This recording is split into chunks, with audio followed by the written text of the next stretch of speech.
Hello, my name is Amy. Welcome to my channel. Today I begin the 6th video of excerpts from SABINA WURMBRAND's book, The Pastor's Wife.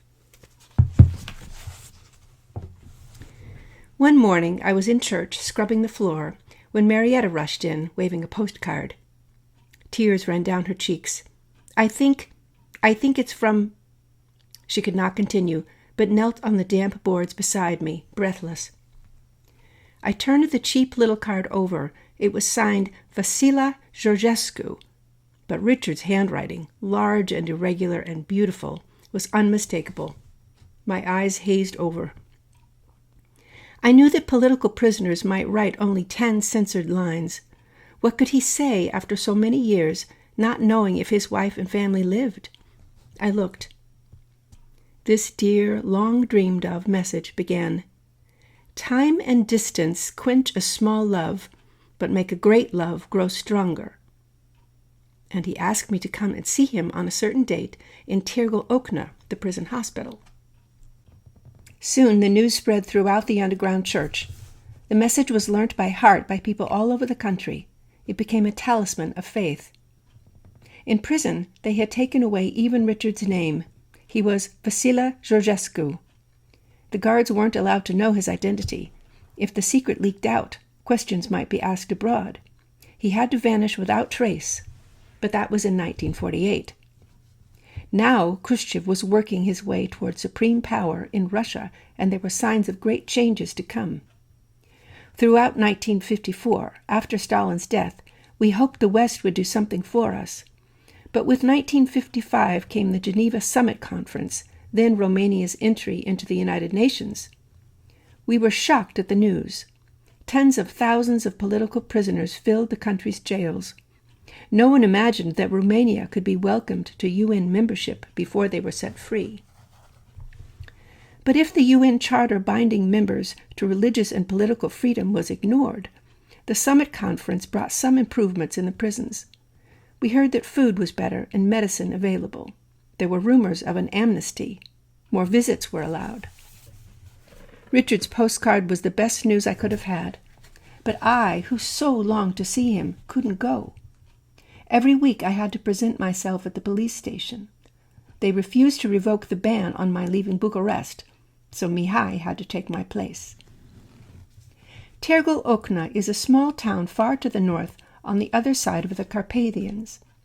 The train makes a journey of several hundred miles around the mountains. I arranged with Aunt Alice to go with Mihai. Not that she could meet Richard. The only visitors permitted were wife and child.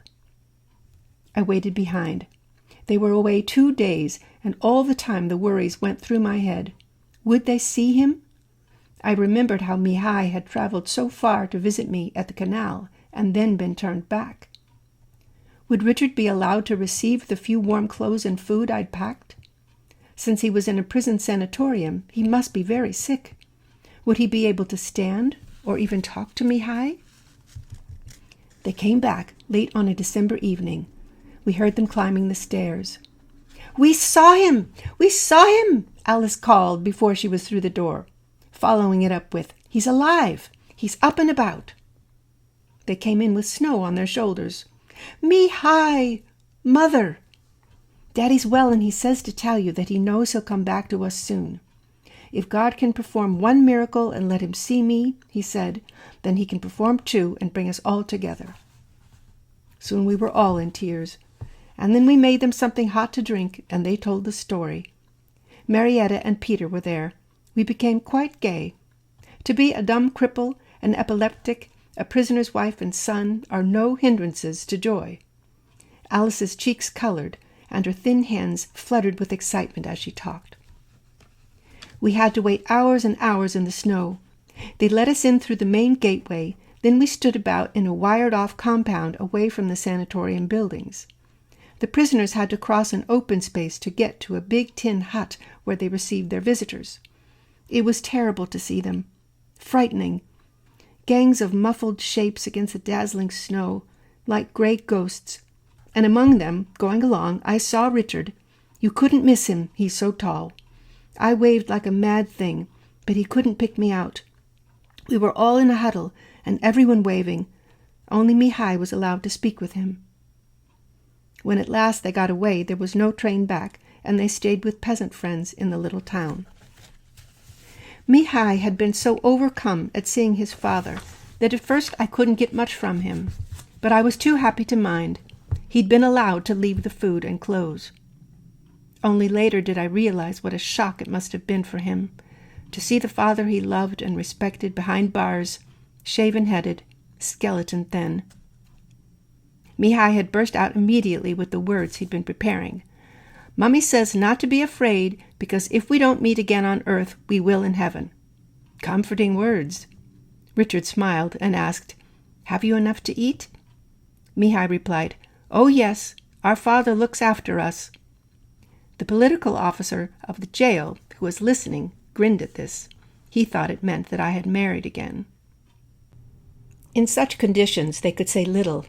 Richard's last words were, "Mihai, the only gift I can give you as a father is to tell you this: always seek the highest of Christian virtues, which is to keep the right measure in all things."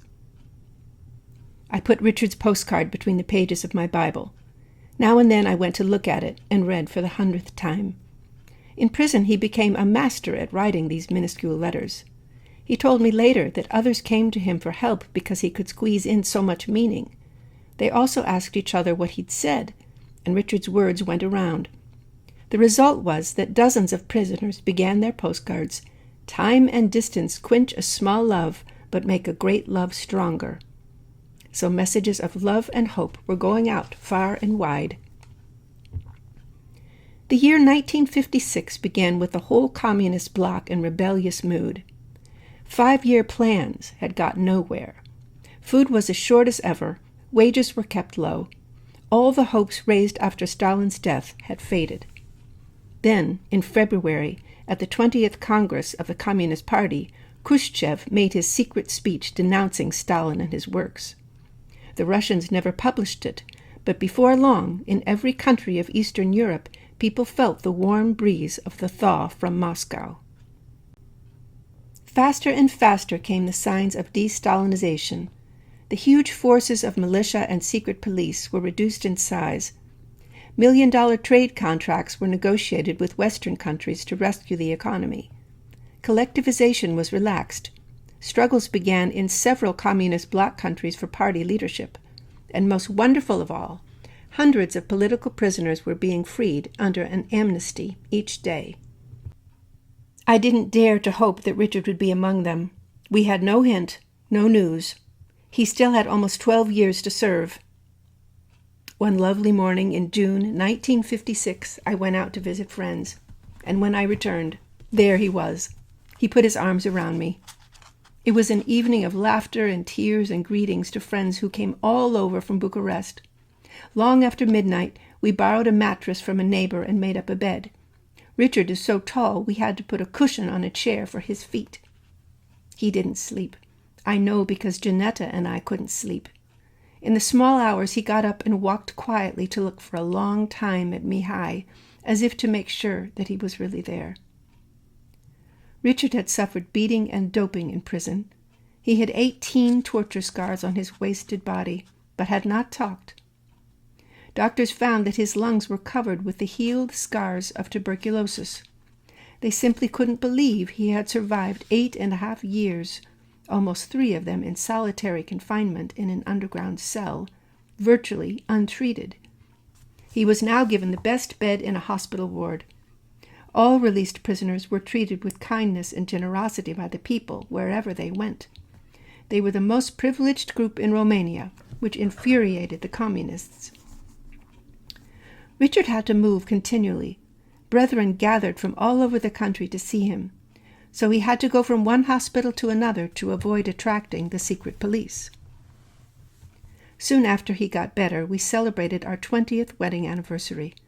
Richard hadn't a penny to buy me a present, but he obtained a pretty bound notebook, and in it, every evening he wrote verses, love poems, addressed to me. Mihai and other close friends also wrote little messages in it, and on the day of our anniversary he gave it to me. But this lovely gift was not mine for long. In the first flush of the political thaw, Richard was allowed a license to preach. Persecution had brought the churches much closer, and he was invited first to speak in the Orthodox cathedral at Sibiu, where the priest was an old friend. "The only trouble is that I've the Metropolitan to think about," he said. "You'll be expected to make the sign of the cross and so forth." Richard said, "I'll make however many signs are prescribed in Orthodox ritual, so long as I can speak about his cross." I went to Sibiu with him. He was still weak, and they had to find something for him to sit on while he spoke. They decided to bring out the Metropolitan's throne. And when this was seen, the rumor went around that the Metropolitan himself was to preach. And instead there came this man, who was, people said, a Jew. Richard not only made the sign of the cross, he preached about the cross and its meaning. It was a sermon without political content on the surface. Nevertheless, informers in the church reported every word, and the secret police understood its hidden meaning, sometimes better than some Christians. When next Richard spoke, giving a series of talks to students at Cluj University, one of the top men from the Ministry of Cults was sent to listen. This man reported that Richard's lectures were a torrent of sedition. The sedition consisted in the fact that he answered one after another all the Marxist arguments against religion and defeated them. The Lutheran bishop was pressured unwillingly into depriving Richard of his right to preach in Romania. He had possessed it for 6 weeks. The representative of the Ministry of Cults said at the next meeting of Lutheran pastors, with hatred in his voice, "Wurmbrand is finished! Finished!" and walked from the building. A few minutes later there was a screech of brakes and a terrible crash. The man had been knocked down and crushed against the wall by a car that inexplicably mounted the pavement. Richard went on preaching in secret. He sped from place to place. He spoke briefly in small churches and at underground meetings and left at once before anyone could report to the local police. He left the house without telling even me where he was going, and I lived in constant fear. Mihai called him the Phantom Preacher, but knew it was not much of a joke. At any moment he might be arrested. Before the year was out, the risings in Poland and Hungary blazed briefly and were stamped out. The thaw had been short-lived. But in the 4 months between Richard's release and the October revolutions, we had a respite. A small theological seminary at Sibiu was allowed to train a few new pastors. Mihai decided he would join. He was now 18 and had a character of steel. He bore little resemblance to the boy Richard had left behind so many years ago. He had gone through intense spiritual struggles as well as physical hardship in that time. But through all the doubts and in spite of indoctrination, he remained a Christian. Richard helped now to strengthen his belief, but from the start he said, "Father, I love and respect you, but you're you and I'm me. We don't think alike on everything. I've a personality of my own." Mihai had passed all his high school examinations without a day's schooling after the age of 15. Now he was set on entering the ministry. Richard asked, "Are you sure you want to go to this seminary?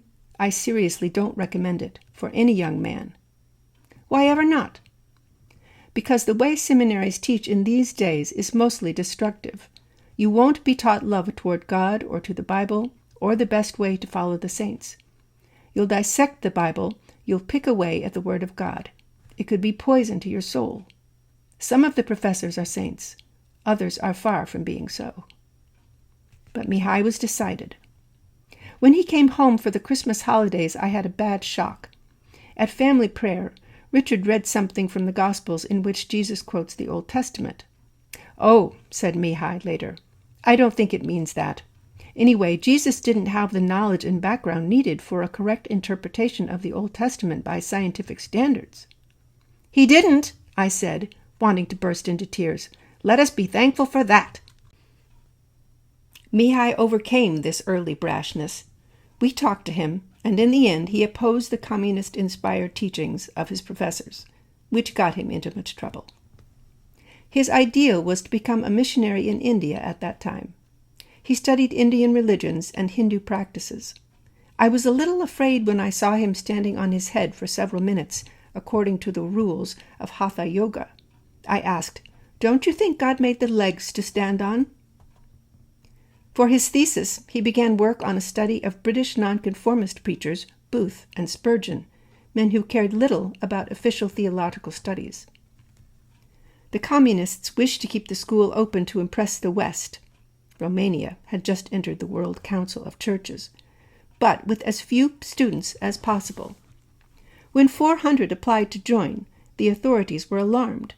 They let the boys know that if they insisted, their fathers might lose their jobs. So many withdrew voluntarily.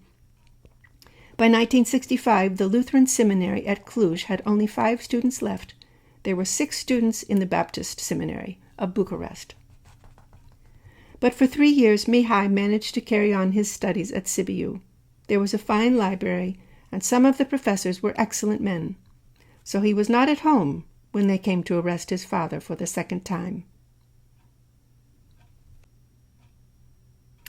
One Tuesday evening in January 1959, a woman from our church arrived in tears.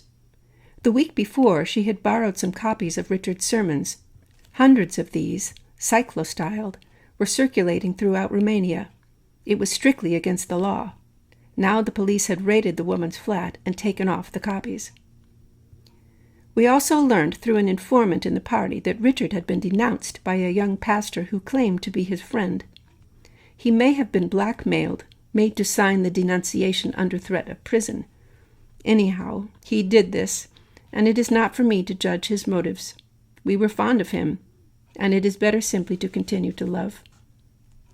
On Wednesday, January 15th, at 1 a.m., the police battered on the door and burst into our attic before we could get out of bed. The light came on. "You're Richard Wurmbrand? Get into the other room and stay there."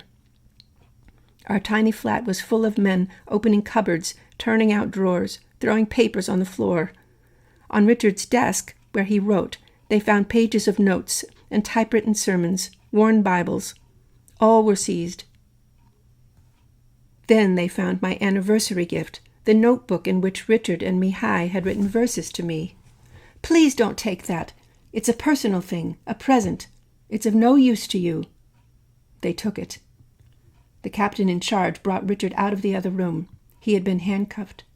I said, "Aren't you ashamed to treat innocent people like this?" Richard moved toward me. They caught his arms. He warned, "I shan't leave this house without a struggle unless you allow me to embrace my wife." "Let him go," said the captain. We knelt together in prayer, with the secret police standing around us.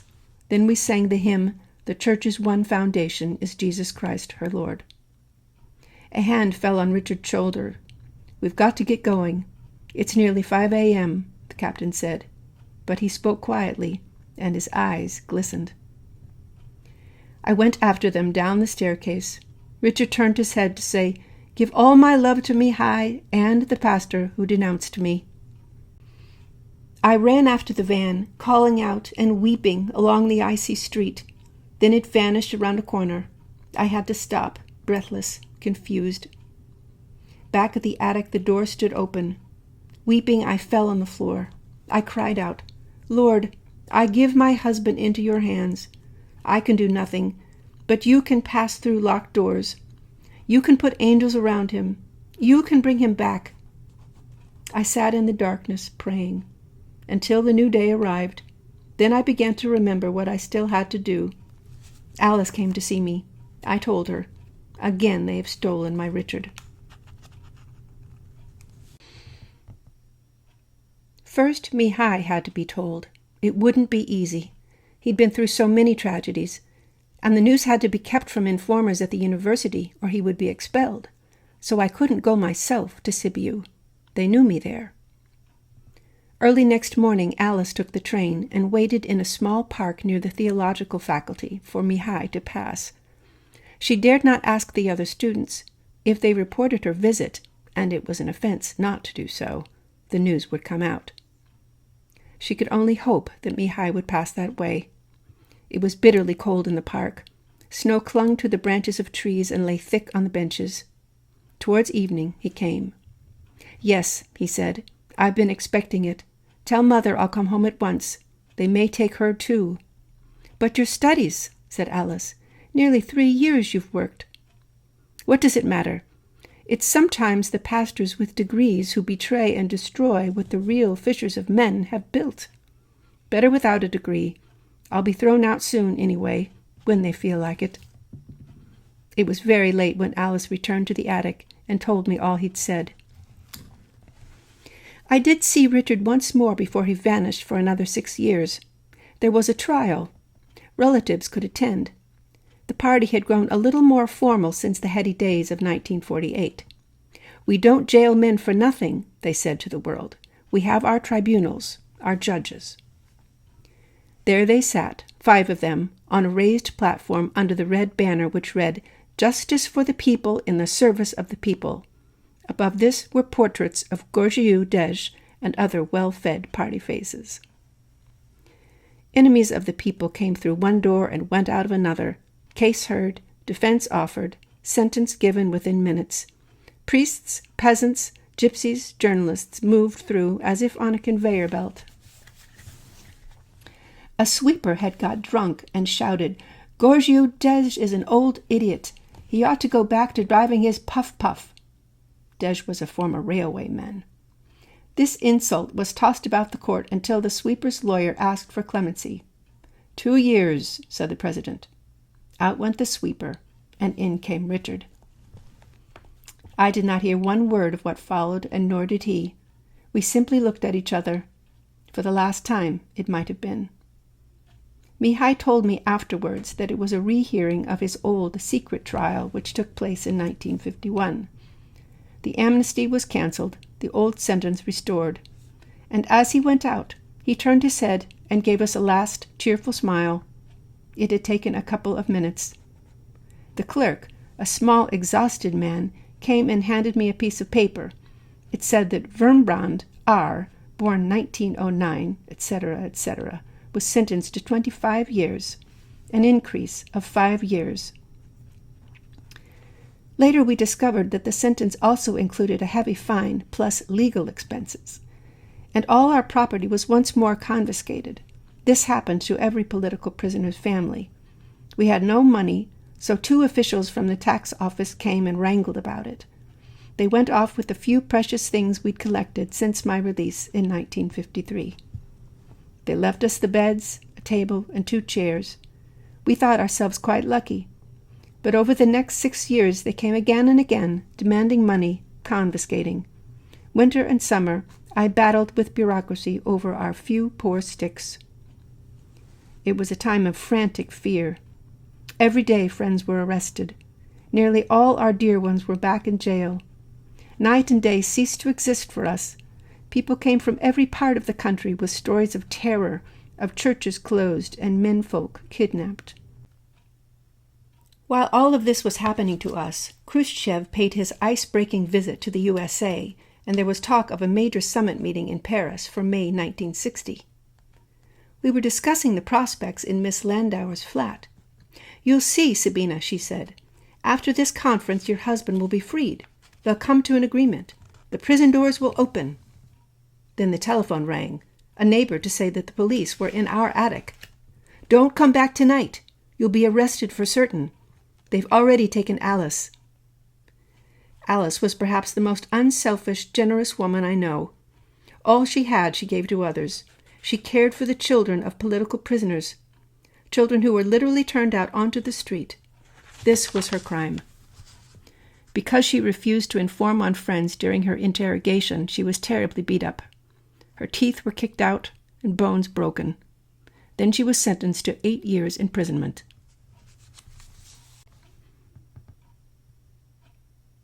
"Comrade Sabina Wurmbrand?" A young man in a dark raincoat had come to the door after dark. "I am Mrs. Wurmbrand. Tomorrow at 6 a.m. you're to report to the Ministry of the Interior. You'll show this card to the guards and ask for the room indicated on it." He gave me a cold stare. "Good night," and clattered downstairs. There was no more frightening summons.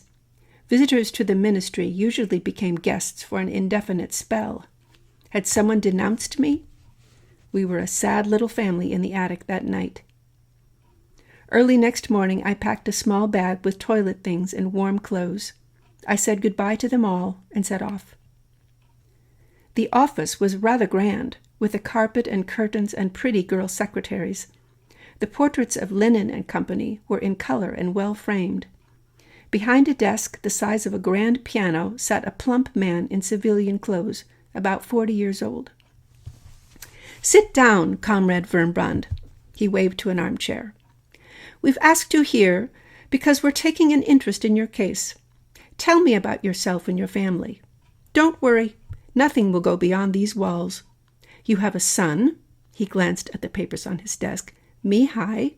How are his studies proceeding?" I'd caught the drift. It was another attempt to persuade me into divorce. Politeness would be applied where pressure had failed. He was suave and confident, leaning back expansively in his chair. I answered, "I love my husband, and whatever happens, I shall stay married to him. We are united forever." "Well, now, let me make a little proposal. You want your child to complete his education. You want the right to work, to live your own life. You can have all this very simply. Just leave your identity card with me, and in 48 hours we'll send it round to you endorsed in your own name. Forget the big words like divorce. This is just a simple formality the state asks of you. Isn't it the intelligent thing to do?" He paused, playing with a pencil. "Of course, if you don't cooperate, there are other ways. When we want something, we get it." I looked at the political officer, into his eyes. "Suppose one day you are in prison, like so many other officials. Would you want your wife to divorce you?" At this he sat up with a jerk. Then he exploded. "Don't you know where you are, who I am? How dare you put questions to me?" He flung the pencil into the fireplace. "Now get out, and don't forget what I've told you. Understand?"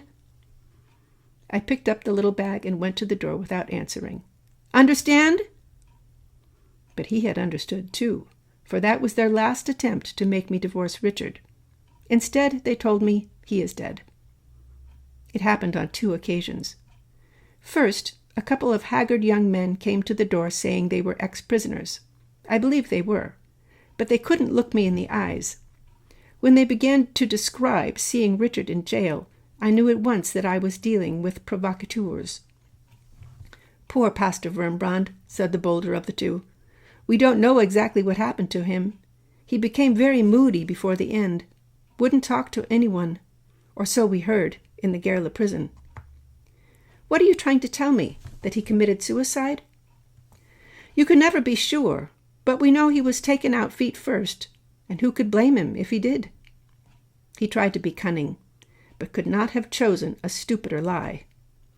Poor Pastor Wurmbrand, a real saint he was. Everyone said so. "Please go now." I couldn't find anything else to say. "We want to say, Mrs. Wurmbrand, how sorry." "Please go." They looked horribly guilty and ashamed. Probably they did it just for the sake of a ration card or the promise of a job. The second time, it was officially stated that Richard was dead, but not directly to me. A plainclothes man called at a friend's house. They didn't want to break the sad news to Mrs. Wurmbrand personally. Would the friend oblige? Then just say Pastor Wurmbrand had died after some weeks of illness and was buried in prison. I was glad to be spared another sickening interview. But they didn't stop there. Richard's name was now being whispered all over the country. He was becoming a legend.